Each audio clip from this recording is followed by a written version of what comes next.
Иако повеќе од една година со промената на власта под Министерството за култура и секторот туризам, сега се стекнати условите ресорот да се ангажира проактивно за унапредување на туристичкиот сектор во Македонија.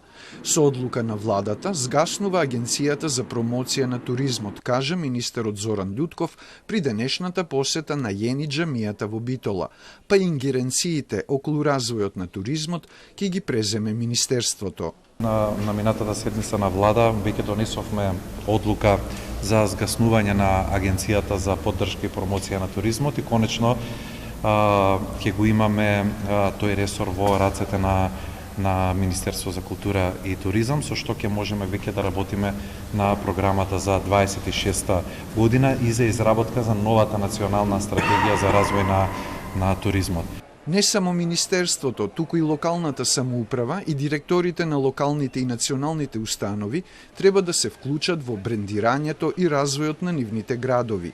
Директорите да не постапуваат само по одобрените програми од Министерството, туку и да ги трошат сопствените средства и да инвестираат во институциите, каже Љутков. Според него, Битола напреднала по тоа прашање и на сметките на институциите е забележан прилив на средства, но градоначалникот Коњановски не е задоволен од постигнатото досега и покрај зголемениот број туристи.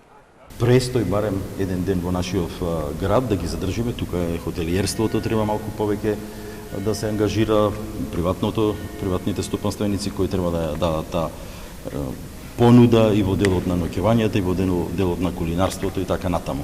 Одговарајќи на новинарско прашање за решавање на проблемот со долгот од претходното раководство во Битолскиот театар, кој изнесува 65.000 евра, Љутков рече дека актуелниот директор и надлежните институции треба да истражат дали тој е оправдано или неоправдано направен. Ако е неоправдан, ќе следат тужби, а ако е оправдан, трошокот ќе го покрие Министерството.